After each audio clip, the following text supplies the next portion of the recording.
안녕 뿌독 친구들, 뿌리 깊은 독해 이동재 선생님이야.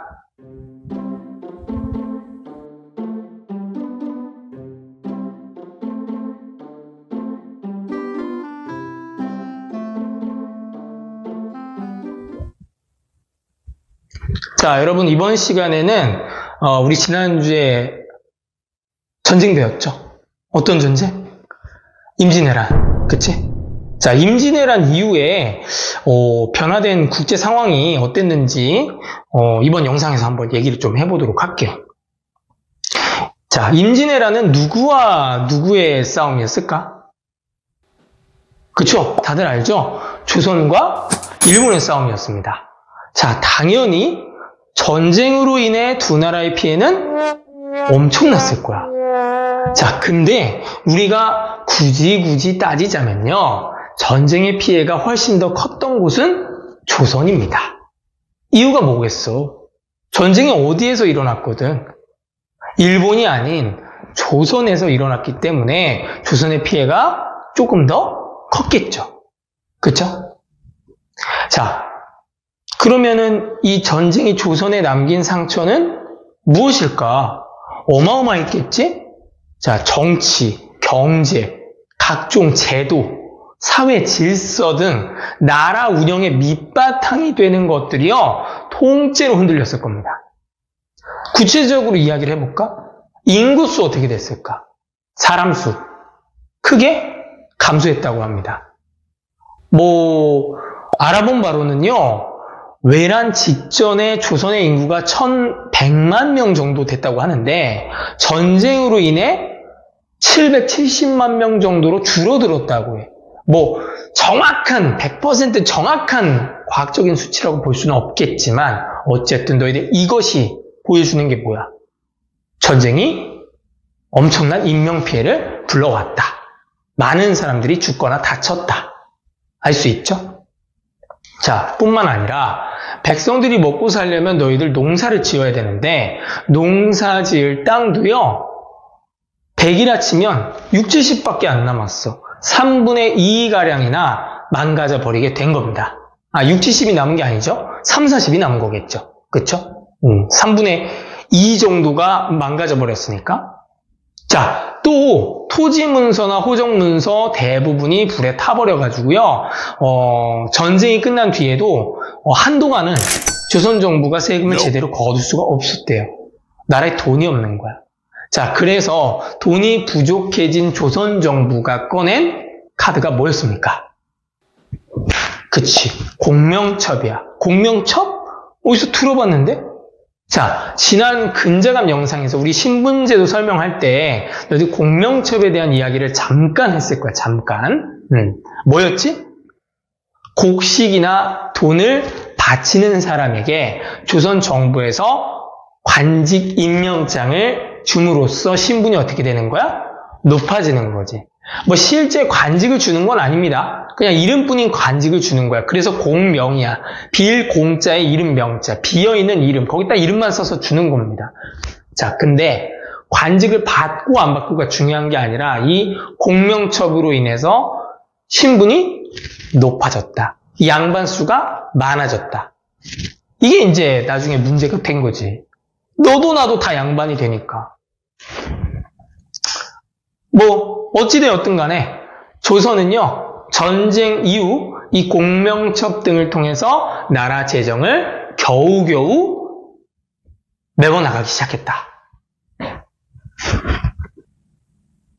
자, 이처럼 전쟁으로 인해 조선의 상황이 매우 열악해졌어. 당연히 이 전쟁으로 인한 혼란과 피해를 하루빨리 수습을 해야겠지? 그렇지? 그래서 등장했던 사람이 선조 이후에 광해군입니다.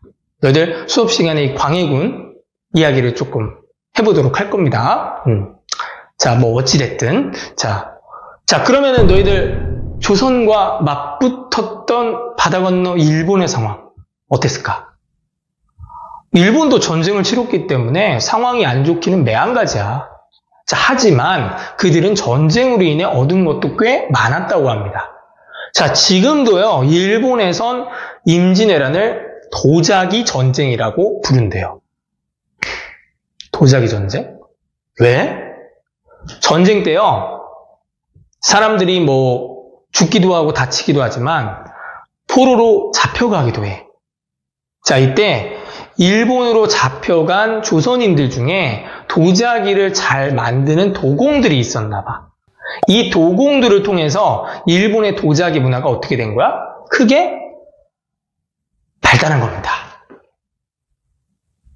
그러한 이유 때문에 일본 사람들은 임진왜란을 도자기 전쟁이라고 부른대요. 참 아이러니하죠. 그치? 근데 여기서 끝이 아니야. 뿐만 아니라 그들은요, 임진왜란 때 조선의 성리학을 받아들여서 학문 수준을 한 단계 끌어올릴 수 있었다고 합니다. 뭐 조선이 유교 국가니까 성리학을 밑바탕으로 하는 거 알고 있지? 그렇죠? 이러한 성리학도 전파가 됐고요. 일본으로 이때 당시 끌려간 조선의 학자들이 일본의 이제 성리학을 열심히 이제 전파해 주었다고 하는데, 특히 강항이라는 학자는요, 성리학뿐만 아니라 뭐 과거제도, 조선의 제사 의식 등을 직접 일본에 가르쳐 주었다고 합니다. 뭐 이로 인해 뭐 일본의 문화 수준이 뭐 당연히 한층 높아졌겠죠? 한 층이 아니지 두 층, 세 층 높아졌겠죠. 그렇죠? 반대로 생각하면 조선의 문화 수준이 그만큼 상당했다는 것을 알 수 있다.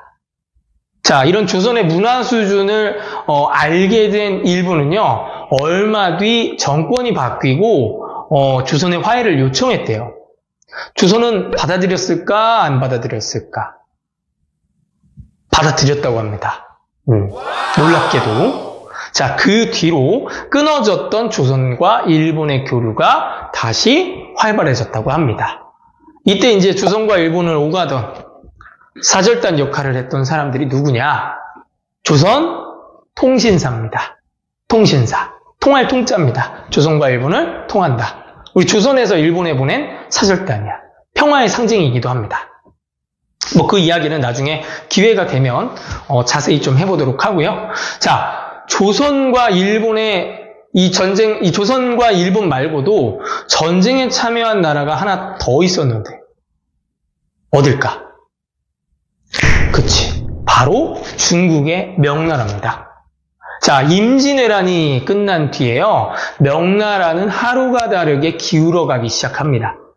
자, 조선의 대규모 군대를 보내느라 이 돈도 쓰고 힘도 쓰고 힘이 약해진 마당에 만주에서 세력을 키운 여진족이 치고 올라오기 시작한 거야. 명나라 공격했습니다. 이 여진족이. 자, 결국 얼마 뒤에 명나라는 망했고요. 여진족이 세운 청나라가 중국 대륙을 차지하게 됩니다.